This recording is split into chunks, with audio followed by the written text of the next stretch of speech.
జై శ్రీరామ్. ఈ వీడియో పర్టికులర్గా పాలకుర్తి అసెంబ్లీ ప్రజల కోసం. ఎందుకంటే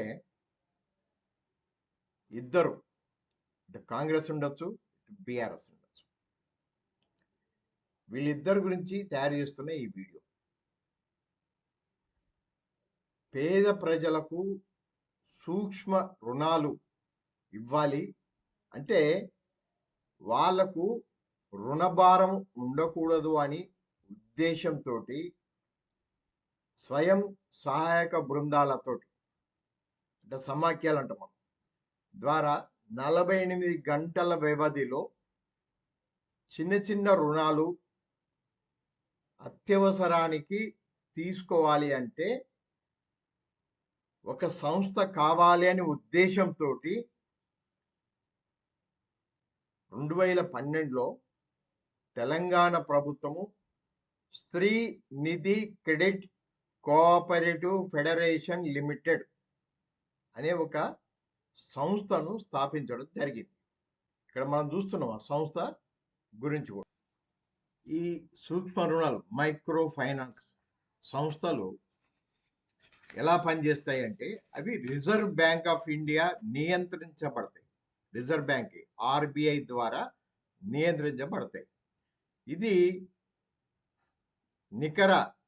కనీసము నికర యాజమాన్య నిధులు 5 కోట్లు ఉండాలి.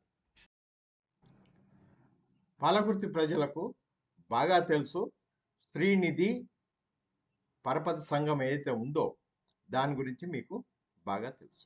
అది ఎవరు కంట్రోల్ చేస్తారో అంటే RBI, reserve bank of India దీన్ని కంట్రోల్ చేయడం జరుగుతుంది. దీనికి మూలధనం మినిమము 5 కోట్లతోటి ఈ మూలధనంతో ఈ యొక్క పరపతి సమాఖ్యను మనం తీసుకోవాలి. ఇంకొకటి ఈ ఎంఎఫ్ఐ అంటే మైక్రో ఫైనాన్స్ ఏవైతే ఈ స్త్రీ నిధిని పెట్టారో ఇటువంటి వాటికి మినిమము 5 కోట్ల రూపాయలు మూలధనం ఉండేటట్టు చూసుకోవాలి. ఇంకోటి మ్యాక్సిమం అమౌంట్ 1,25,000 ఇవ్వడం జరుగుతుంది. అది 24 నెలల కాల పరిమితిలో వడ్డీ లేని రుణాలు, ఆల్మోస్ట్ వడ్డీ లేకుండానే ఈ రుణాలు ఇవ్వడం జరుగుతుంది. ఎటువంటి పూచీకత్తు లేకుండా ఇవ్వడం జరుగుతుంది. ఎందుకంటే దీంట్లో ఎక్కువగా ఎస్సీ, ఎస్టీ, బీసీ మహిళల కోసం అంటే పేదరికంలో ఉన్న మహిళల కోసము వాళ్ళకి చేయూత ఇవ్వాలి. రుణభారము బయట ఎక్కడి నుంచో ఫైనాన్స్ తీసుకుంటారు, అటువంటి రుణభారం లేకుండా ఉండాలి అనే ఉద్దేశంతో ఈ మైక్రో ఫైనాన్స్ ఏవైతే స్త్రీ నిధిని ఏర్పాటు చేయడం జరిగింది 2012లో. ఇక ఈ ఎంఎఫ్ఐ స్టార్ట్ చేసినప్పుడు 650 మహిళా మండల పరపతి సంఘాలతోటి ఇది స్టార్ట్ చేయడం జరిగింది. 650 మంది, 50 మహిళా పరపతి సంఘాలతో ఎంత దీన్ని కలెక్ట్ చేశారు అంటే 100 కోట్లను కలెక్ట్ చేశారు. దానికి రాష్ట్ర ప్రభుత్వము ఇంకా 100 కోట్లు ఇవ్వడం జరిగింది. దానికి 800 కోట్లు బ్యాంకులు ఉంటాయి కదా, వాళ్ళు రుణంగా ఇవ్వడం జరిగింది. 800 కోట్లు అంటే మొత్తము మూలధనం ఎంత అయింది?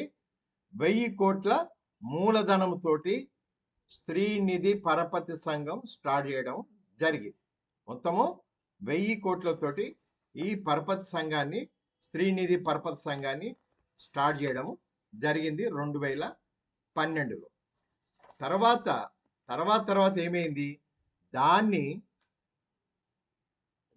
గ్రామీణ జీవనోపాధి మిషన్ ఉన్నది కదా, గ్రామీణ జీవనోపాధి మిషన్ కింద కూడా దీనికి గ్రాంట్స్ ఇవ్వడము, వర్క్ ఇవ్వడం కూడా జరిగింది. ఇంకొకటి ఇప్పుడు దాన్ని మనము విబిజి రామ్జీ అనే దాని కింద మనం పేరు మార్చడం జరిగింది. దీని కింద కూడా వర్క్స్ కూడా రావడం జరుగుతుంది. అంతా బాగుంది. మరి ఇక్కడ దేని గురించి ఇదంతా చెప్తున్నారు? 1000 కోట్ల మూలధనము, అన్ని సంఘాలు 650 సంఘాలతోటి ఇది పెట్టుకోవడం జరిగింది, అంతా బాగుంది. అంటే ఇక్కడే ఉంది అసలు కిటుకు. 2019-20 నుండి స్త్రీనిధికి 2019-20 నుండి స్త్రీనిధికి మేనేజింగ్ డైరెక్టర్ బోర్డు ఎవరైతే ఉన్నారో, నీ పేరు చెప్పదలుచుకోలే, ఆ బోర్డు ఎండి ఎవరైతే ఉన్నారో ఆయన నిబంధనలను తొక్కేసి 2019 నుండి నిబంధనలను తొక్కేసి ఎవరిని పెట్టుకున్నాడు? ఒక పనికిరాని కన్సల్టెంట్లను పెట్టుకున్నాడు. రిటైర్డ్ పర్సన్స్ ఉంటారు కదా, రిటైర్డ్ పర్సన్స్ కన్సల్టెంట్స్ని పెట్టుకున్నారు. దీనికి ఈ అయితే ఎండి ఉన్నాడో ఆయన కూడా ఒక రిటైర్డ్ పర్సన్, ఆయన కూడా ఒక రిటైర్డ్ పర్సన్. ఇప్పుడు మీకు అర్థమవుతుంది కదా ఎవరు దీని బ్యాక్ ఉన్నది అని చెప్పేసి. మరి ఏ మంత్రిత్వ శాఖలో ఉంటుంది ఈ స్త్రీనిధి అనేది? ఏ మంత్రిత్వ శాఖలో ఉంటుంది అంటే ఎలా ఉంటుంది? అది ఏ మంత్రిత్వ శాఖలో ఉంటుంది అనేది ఒక ప్రశ్న. మరి ఆ ప్రశ్నకు ఇది Panchayat Raj rural development, Panchayat Raj rural development మంత్రిత్వ శాఖలో ఈ స్త్రీనిధి అనేది పనిచేయడం జరుగుతుంది.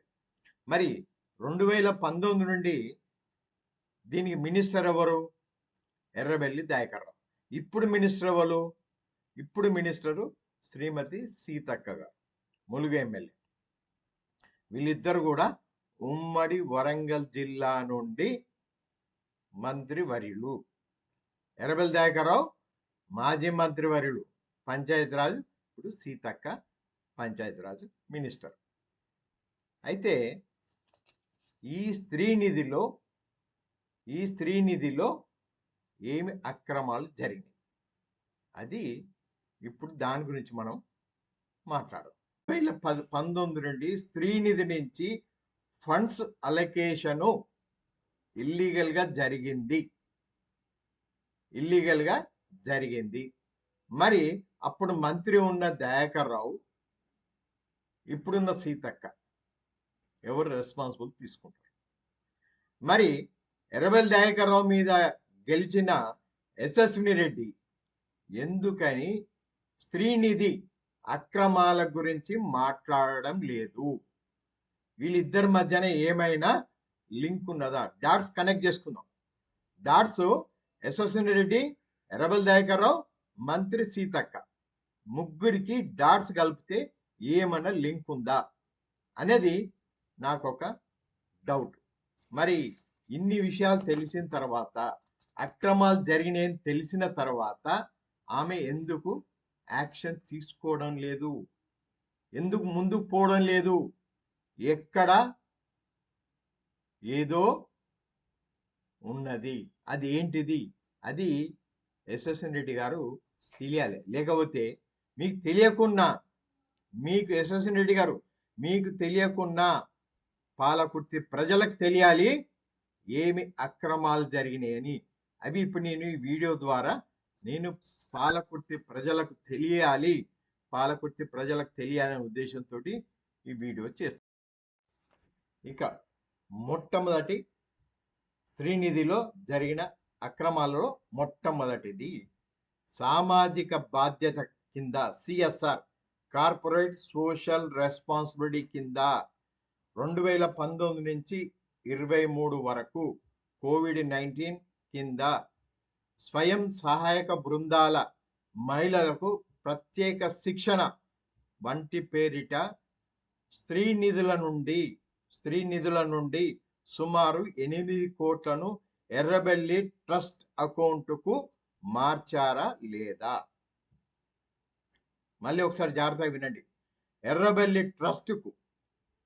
దయాకర్ రావు ట్రస్టుకు 8 కోట్ల రూపాయలను స్త్రీనిధి అకౌంట్ నుంచి మార్చారా లేదా? దానికి ఏమైనా అప్రూవల్స్ ఉన్నాయా? దేనికోసం పెట్టారు? సహాయక బృందాల మహిళలకు ప్రత్యేక శిక్షణ అని చెప్పాడు. ప్రత్యేక శిక్షణ కింద 8 కోట్ల రూపాయలు స్త్రీనిధి నుంచి ఎర్రబెల్లి ట్రస్టుకు పోయినవి.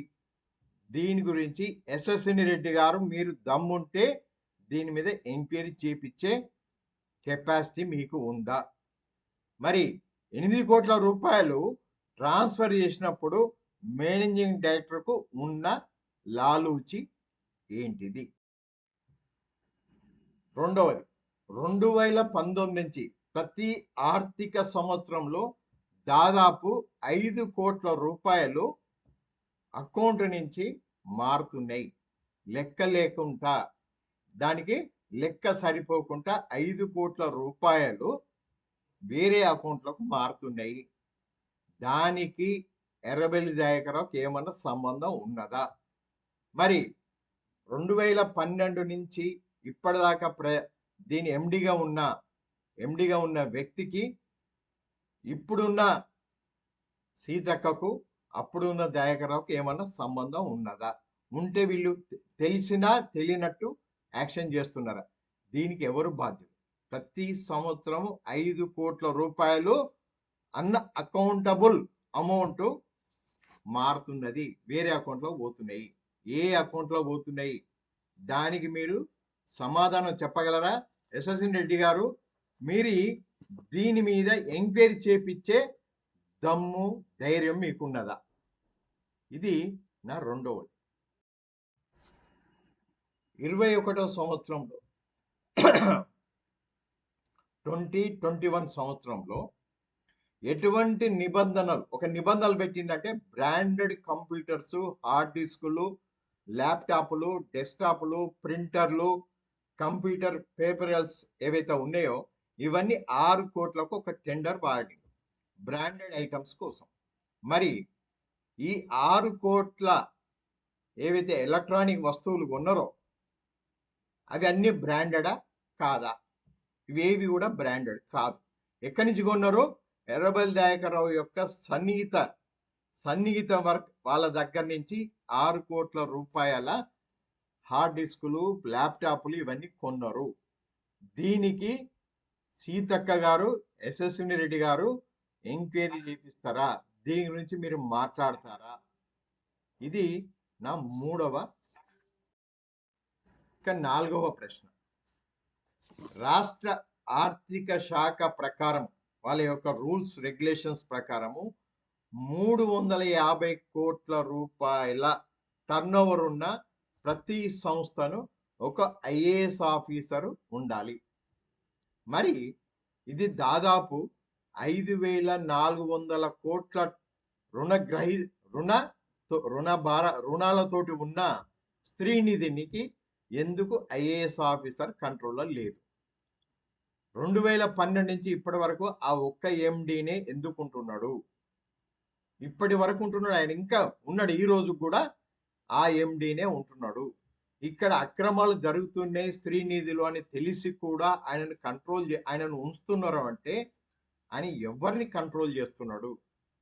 2019 నుంచి ఎర్రబెల్లి దయాకర్రావు కంట్రోల్లో ఉన్నాడు, ఇప్పుడు సీతక్క కంట్రోల్లో ఉన్నాడు. యశస్విని రెడ్డి గారు, ఇది మీరు గుర్తు పెట్టుకోండి. అక్రమాలు చేస్తున్న ఒక వ్యక్తిని ఎందుకు తీసేయడం లేదు? మీరు ఎందుకు మాట్లాడతలేరు?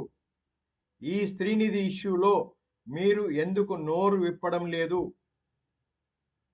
దయాకర్రావు చూస్తే మీకు భయమా? సీతక్క గారికి కూడా ఇదే అడుగుతున్నా. ఈ అక్రమాల గురించి మీరు ఎందుకు ఎంక్వైరీ చేయడం లేదు? ఒక రిటైర్డ్ పర్సన్ అని ఎప్పుడో రిటైర్ అయిన ఈ వ్యక్తికి రెన్యువల్ చేస్తున్నారు, ఎవ్రీ ఇయర్ ఆయన జాబ్ రెన్యువల్ అవుతుంది కదా, దానికి అప్రూవల్స్ ఉన్నాయా ప్రాపర్గా? ఎందుకు ఒకే వ్యక్తిని ఇన్ని సంవత్సరాల నుంచి 2012 నుంచి ఇప్పటిదాకా ఒకే వ్యక్తిని ఎండిగా ఎందుకు పెడుతున్నారు? ఇది చెప్పాలి. ఇది తొర్రూరు ప్రజలకు వీళ్ళు సమాధానం చెప్పాలి.